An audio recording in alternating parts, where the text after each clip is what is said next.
ರಮಣೀಯವಾದಂತಹ ದೃಶ್ಯವನ್ನು ಕಣ್ಣಿನಿಂದ ನೋಡ್ತಾನೆ.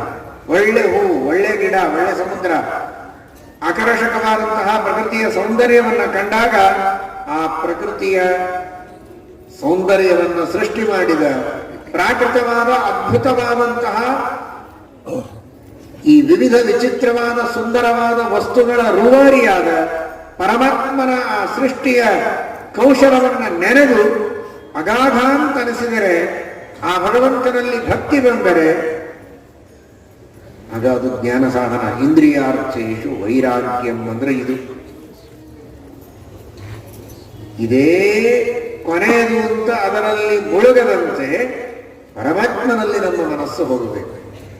ಒಂದು ವಸ್ತುವನ್ನ ಮುಟ್ಟಿದರೂ ಸರಿ, ನೋಡಿದರೂ ಸರಿ, ಶಬ್ದವನ್ನ ಕೇಳಿದರೂ ಸರಿ,